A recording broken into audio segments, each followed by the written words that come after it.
Want help to grow your business? Download BRiN, the world's first business advisor in your pocket.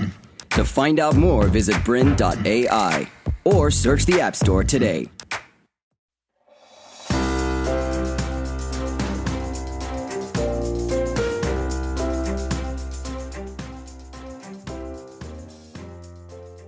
Hi, welcome to the latest issue of Think Global Middle East Edition. I'm David Thomas and I'm joined today by Cynthia and Masin. Welcome to you both. Hi, Thanks David. for joining us. In today's session, we're going to talk about sealing the deal, and in particular, we're going to start by talking about some case studies. In past issues, we've talked about some of the steps in terms of entering the market, but we thought it would be useful today to give you some examples.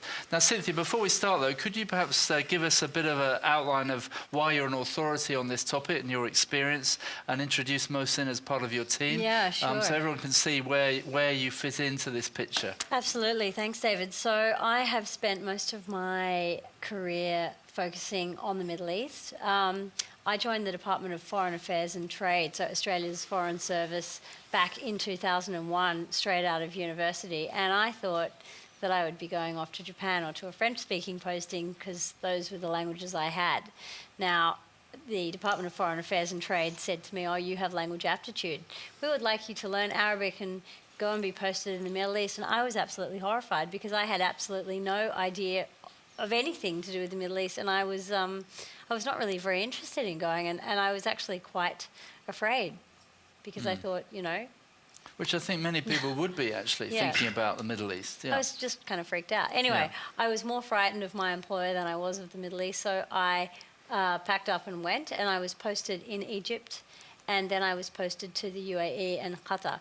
After that, I went off and I did a Master of Middle East Politics in London, and then I became a management consultant. And I spent the next 4 years working all around the region, with a large amount of that time spent working in Iraq with the British and American governments. In 2010, I moved to Sydney, Australia, and I took up the role as CEO at the Australia Arab Chamber of Commerce, and I held that position for a few years. And then in 2013, I started Dearin and Associates, which is an international business consultancy that helps companies to access opportunities and capital in fast-growing international markets. The Middle East is a special area of focus for us, and that's because of my expertise in that area. Right. Masin's been working with us for a couple of years, and maybe I should let Masin introduce himself, but he's one of our business strategists. Well, to start off, you've probably heard my name pronounced 3 or 4 different times, or different ways today, and that's cross-cultural. I was born in cross-culture. My mother is English by birth. My father's from Iraq. I was born in England, but at 40 days, I moved to Saudi Arabia with my father, who worked for an American company there. He was transferred to Riyadh and shortly after started his own business. So I grew up between London, Riyadh, and also a bit of time in America as well. So from a very early age, I was exposed, I think, to the business and the culture of the Middle East, and became quite comfortable in both. And often I've been approached, if you like, by Western companies and said, we want to do business in the Middle East, but we don't know how, and we don't know how to approach people, but we know how to approach you. And you know how to mingle and belong to this culture. So from a birth, I guess I just became a bridge, if you like, between Western markets and the Middle East market.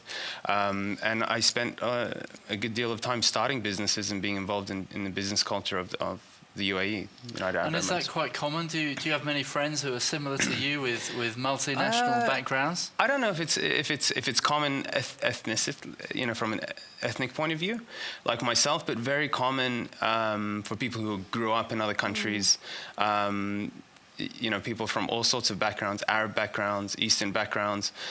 You'll find everyone in the Middle East. Yeah. It's an exciting region, and people want to be there. A lot of people feel very comfortable there because people like myself, people who from a cross-cultural background, they almost feel like they don't belong anywhere. And in some way, like the Gulf countries, because it's so multicultural, it's almost like nobody belongs. So everyone belongs at the same time. So if you're a cross-cultural person anyway, or you incline towards that, you're going to feel very comfortable there. So that's, I guess, what attracted me to want to be based there a lot of my years. Yeah, so good. I mean, we can see your authority on this topic, and also the diversity and complexity of a fairly big region. In previous issues, we've talked a lot about the different steps to entering the market and some of the different things that you have to think about. I thought it'd be good here if we talked a bit about some successful case studies of companies, perhaps smaller companies, that might look very similar to some of our viewers who are running small business around the world, entering a region like the Middle East, and how they actually did it, and some of the things that maybe we've all learned from their journey that we can use to be successful as well. So have you got some good examples you can share? I have. I've got a few examples from different sectors. The first one I'll talk about is Supersprout. Now, Supersprout is a company that's run by a lady called Melinda Richards. It is a genuine small company, and it is based in Queensland, Australia. Now, Supersprout produces 100% pure fruit and vegetable powders. So you add these things to food to basically boost the nutritional value. And Melinda started off operating only in Australia, and then she began to look for export markets. And I believe they now have about 10 or 12 markets around the world. Her first market, though, was the UAE. Wow, well, that'd be quite unusual, I would think. And that is very unusual, because there she was as a female business owner, as a woman business owner, taking her business into the Middle East. And I know she gets a lot of questions about that. Melinda says that the UAE was actually the easiest market that she's entered. And she attributes that to the quality of the relationships that she built. She said that she found a distributor and a partner who loved her product, and that made everything easier, because that person then just became a champion for her in the market. And after that experience, she then went on to establish export markets in other countries in Asia, but she did it off the back of that first experience in the Middle East. So that's an example of a product being exported. If you wanted to look at an example of a partnership, I would point you in the direction of Recruit Loop. Now, that is a recruiting company run by a guy called Paul Slozak. Now, Paul travels around the world, so a lot of his work is done virtually. But when he started the company, his first partnership was actually in Saudi Arabia. And funnily enough, that Saudi company approached Paul. So they'd been watching Recruit Loop on the internet for a while. And the female owner of the Saudi recruiting company came to Paul and said, "Can we please partner up with you?" And again, that's another example of a company that used the Middle East as a jumping off point. So Saudi was Paul's first foray into a foreign market. I don't think his experience was quite as straightforward as Melinda's. They found that there were some cultural barriers. There were things that were difficult for them to understand initially, but they worked through those. And, you know, they developed a very profitable business there. And he then went on and opened other businesses in other corners of the world. Wow. I'd give another example of a service-based business, and that is ServCorp, which is one of the world's most successful serviced office companies. Now, ServCorp initially only had offices in Australia and in Japan back in the 90s, and the way that they came to set up in the Middle East was that their owner, Alf Mofarraj, was flying over Dubai and looked down on Dubai as he came in the aeroplane and said, "Wow, there are a lot of buildings there. That looks like a good place to set up." They set up, you know, as I say, some years ago now, and they went on to open 20 offices all around the region. So, you know, those are three examples of two very small and one kind of medium-sized business that have done very, very well in the Middle East and used that as a jumping off point for other locations. I think Masin's probably got a couple of other different kinds of examples as well. I've come across some success stories. Sometimes even, it doesn't matter how small you are. I worked very closely with a couple of identical twins from England, Toucan Design in Dubai. They'd been out there for 25 years, and they can't imagine living anywhere else. Eventually, one of their wives dragged them to Melbourne, so he's based here now. But they were very successful. They did work there, and they appreciated their time, and they loved it. There's also something simple as putting leather interior in cars. I know an American from California who moved over to Dubai, and he struck a deal with Toyota.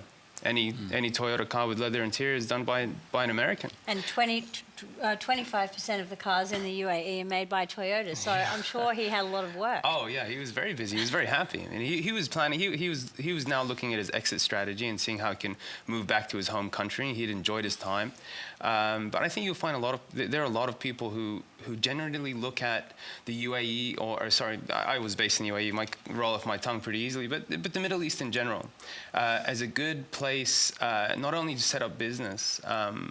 But also as a base to explore the rest of the world. So it's a success if you go there with the companies I've seen or the people I've seen, even from personal trainers from New Zealand. It's people who go there and then they're not only just looking to make more money. The success stories that I've seen are people who are looking for a bit of an adventure and go and appreciate the culture and understand the culture. Those people are successful, and that goes for setting up business anywhere in the world. Right. So there are plenty of success stories. If I hear you right, I mean, one of the success factors was that the owner, the founder or owner of the business was the person driving the entry strategy himself or herself. Yeah. Do you think that's important for small business to think about? Oh, look, I think it's important for any business to think about, because if management is not committed to that process of international expansion, it's difficult, because expanding internationally is a really challenging process. It can be a really tough process, and if the people who are in charge of making the decisions are not fully committed to it, the process just does not get the attention that it deserves, and often the entire process can go awry.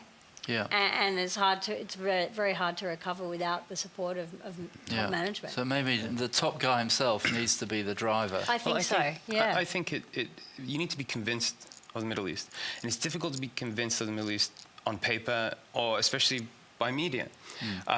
There's a lot of exposure, and it's not always positive. But like Cynthia said, all it takes is for you to fly over Dubai. Yeah. All it takes is for you to go to somewhere like Qatar, or spend a vacation in Oman, or have a desert adventure in Jordan and get to know the people, and then you don't need to be convinced. You get that feeling that this is a significant region with significant population, and they love the world, and traditionally, for millennia, they've been the crossroads for trade between India and China and Egypt and Europe. So they're more open than people think when it comes to foreign products and foreign people. It also sounds to me that, in addition to the founder being a driver, and the success was often to do with the local partner as well, and finding the right local partner, or them finding you. We've talked about that in previous issues. I imagine that there are also some failures as well by getting the wrong partner, but clearly if you can find the right partner and spend your time doing that properly, it can be the difference between success and failure. Look, I think Masin would agree. I just could not overemphasize the importance of good relationships. I mean, relationships are what drives business in the Middle East, and if you... To continue enjoying this presentation, download BRiN, the world's first business advisor in your pocket. To find out more, visit BRiN.ai or search the App Store today.